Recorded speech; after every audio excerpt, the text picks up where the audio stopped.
বাংলাদেশ আওয়ামী লীগ বলেন ওরা ওনাদের নেত্রীর আদর্শ বাস্তবায়ন করতে চাই, বিএনপি বলেন, বাংলাদেশ ন্যাশনাল পার্টি বলেন ওনারা ওনাদের নেত্রীর আদর্শ বাস্তবায়ন করতে চায়, কিন্তু আমাদের বাংলাদেশ ইসলামী ফ্রন্ট আমরা একমাত্র রাহমাতুল্লিল আলামিনের আদর্শকে বাস্তবায়ন করতে চাই।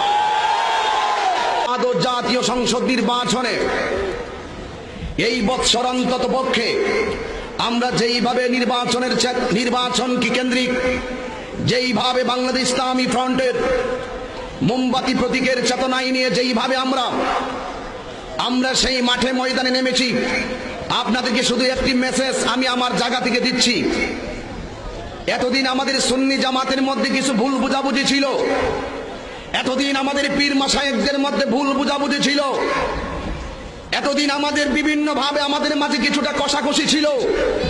আজকে বরুড়ার জমিনে আমি আপনাদেরকে দায়িত্বহীন কণ্ঠে বলে দিতে চাই, আজকে থেকে আমাদের আহলে সুন্নাত ওয়াল জামাত, আমাদের যে পীর মাশায়েখ আছে, আমাদের যে আহলে সুন্নাত ওয়াল জামাতের যেই কর্মীবৃন্দ আছে, আজকে আমরা সব ঐক্যবদ্ধ হয়ে গেছি।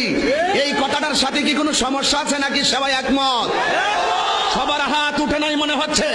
আন্নিফাক বিলিয়াতকে দূর করতে হবে, আন্নিফাক বিলিয়াতকে দূর করতে হবে, মুনাফিকি দূর করতে হবে।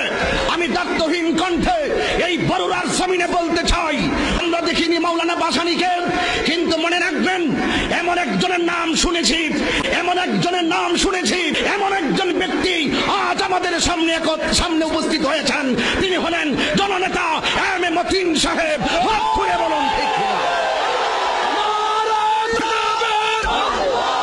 আমি উদাত্ত আহ্বান করব আপনাদেরকে, আমি উদাত্ত আহ্বান করব আপনাদেরকে, আপনাদের পায়ে ধরে আহ্বান করব। আপনারা এখন বলবেন তাহিরি সাহেব ওয়াজ নসিহত করতো, এমনিই তো ভালো ছিল, রাজনীতিতে কেন আসলো? আরে উনার মনে হয় মাঠটা এখন নষ্ট হয়ে যাবে। আই ডোন্ট কেয়ার, আমার সংগ্রাম হলো আহলে বায়াতের চেতনায় কথা বল। ওই হাত তুলে বলুন ঠিক কিনা বলুন।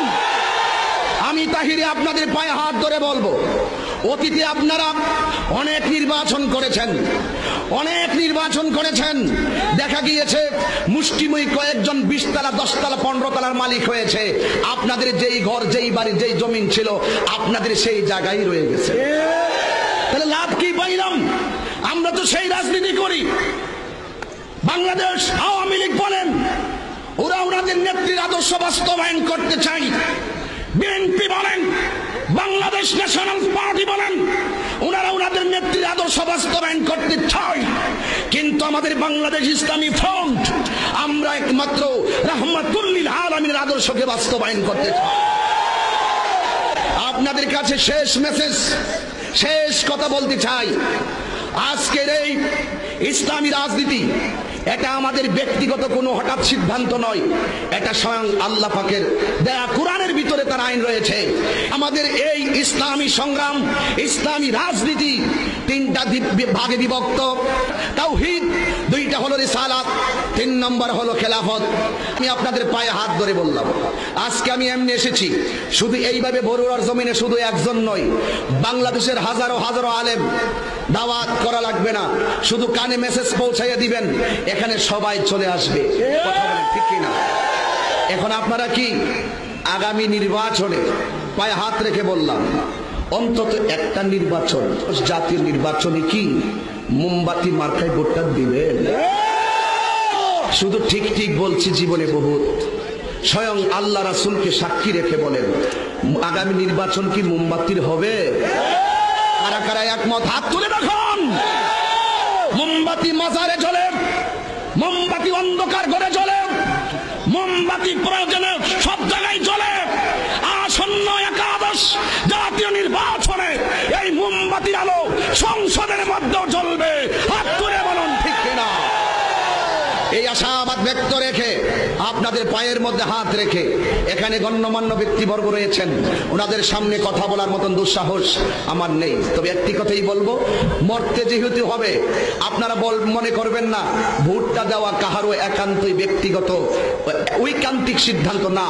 একটা ভোট আপনার ইমানি দায়িত্ব, একটা ভোট পবিত্র আমানত। আপনি যা দিয়েছেন যা হবার হয়ে গেছে, অন্তত পক্ষে এই নির্বাচন থেকে আমরা সরকারকে বুঝাইয়া দিতে চাই। আহলে সুন্নাত ওয়াল জামাতের গণজোয়ার এখনো দেখেন নাই, কেবল মাত্র খেলা শুরু হয়েছে।